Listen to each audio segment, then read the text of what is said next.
Bonjour à toutes et à tous, aujourd'hui je vous parle d'un facelift, celui du Kia Sportage, l'un des modèles les plus vendus du constructeur coréen. Bien entendu, avant de vous expliquer ce qui a changé chez le Kia Sportage, une chose ne change pas, on s'abonne, on active les notifications si ça n'est pas encore fait, c'est très important pour nous.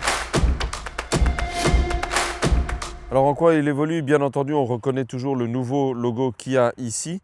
On reconnaît toujours le fameux Tiger Nose, vous voyez, c'est cette petite partie ici avec le petit renfoncement là qui fait penser au nez, à la truffe d'un félin. Mais surtout, ce qui change, c'est toute la face avant. Concrètement, rappelez-vous, on avait une signature lumineuse ici un petit peu en V, en pointe. Elle a disparu pour être remplacée par une signature lumineuse qui se met en accord avec les nouveautés de Kia, avec le fameux style Star Maps. Ici, vous voyez, c'est ces éléments-ci, avec du vertical, de l'horizontal et des variations d'épaisseur qui donnent ce côté un petit peu carte des étoiles, effectivement. Les phares en tant que tels sont regroupés ici sur le bloc. Alors il y a possibilité d'avoir des phares matriciels, comme c'est le cas ici. Et alors, enfin, dernier élément manifeste qui change, c'est cette énorme calandre ici.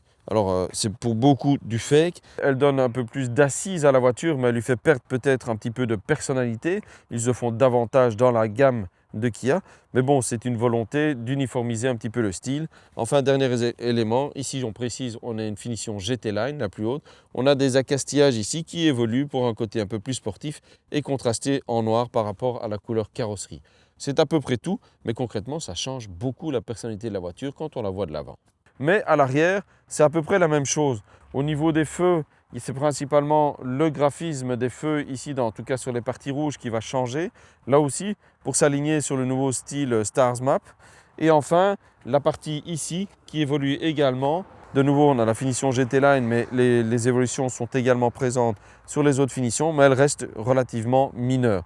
Petite astuce intéressante, c'est que sous le plancher, on a encore une roue de secours. Alors c'est une roue de secours galette, mais c'est une roue de secours. C'est toujours mieux qu'un kit anti-crevaison qui fonctionne une fois sur deux.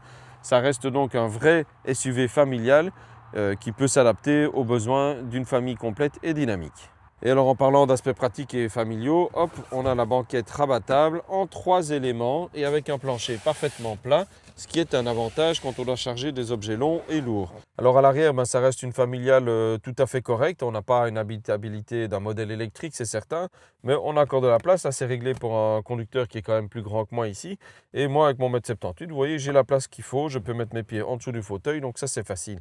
Ce n'est pas les seuls à le faire, mais eux le font systématiquement. C'est la prise USB dans le dossier ici, USB-C dans le cas présent. Il y en a une dans chaque dossier, donc pour contenter vos adolescents ou vos enfants si nécessaire.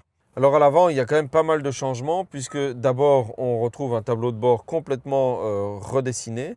Et pourquoi? Tout simplement parce qu'on a les deux écrans qui sont regroupés en un seul tenant ici, avec deux éléments de 12,3 pouces, un pour les compteurs et un autre pour l'infodivertissement. Ça veut dire que désormais, les commandes de la climatisation ne sont plus avec des boutons ici, ils redescendent là en dessous avec un module tactile ici, mais quand même bien fait. C'est une bonne nouvelle parce que, autre bonne nouvelle, contrairement aux nouveaux modèles de Kia, qui ont eux aussi une seule dalle, on n'a pas le petit écran de 5,3 pouces intermédiaire ici avec le module de la climatisation. C'est une très bonne chose parce que sinon, comme sur tous les autres modèles, on ne le verrait pas.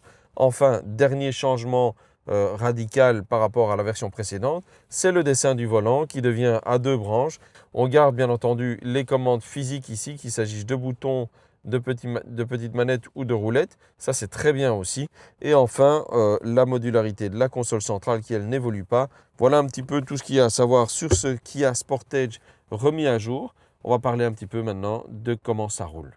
Sur le plan mécanique, l'offre n'évolue guère. On profite de quelques mises à jour et des optimisations pour les moteurs thermiques, tandis qu'une transmission améliorée permet de bénéficier de plus de puissance sur les variantes HEV, donc hybride auto-rechargeable comme celle-ci, et PHEV, donc hybride rechargeable. Cette dernière est également proposée, ça c'est nouveau, en version 2 roues motrices et pas uniquement avec la transmission intégrale.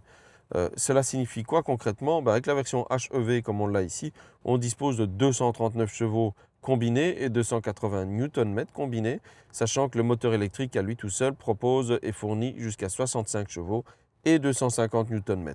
C'est une version que nous avons essayée entre autres dans un aller-retour Liège-Francfort, avec des autoroutes non limitées également. qui s'est soldé avec 3 adultes à bord par une consommation moyenne de 7,9 litres au 100. Un petit tronçon à des vitesses plus habituelles pour la Belgique, à 120 km/h, donc, nous a donné 7,2 litres. Et en consommation urbaine, on peut facilement approcher les 6 litres au 100. Donc c'est plutôt probant pour un véhicule de ce gabarit. Alors pour les tarifs, ce n'est pas compliqué. On débute à 35 190 € pour la version de base essence classique, 1,6 litre TGDI de 150 chevaux, avec la boîte manuelle bien entendu et en finition pure.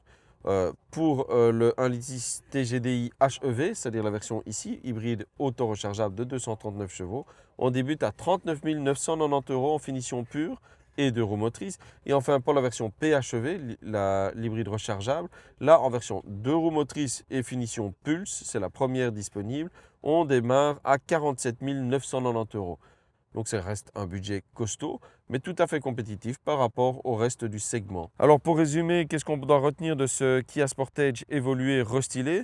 Justement, un style avec plus de maturité, mais peut-être moins de personnalité, une conduite qui reste toujours assez neutre et des équipements très riches, un contenu technologique qui évolue à l'intérieur au niveau du cockpit et des qualités familiales qui restent celles que l'on connaissait depuis longtemps sur ce SUV familial coréen. Pour le reste, moi je vous dis à bientôt pour d'autres vidéos.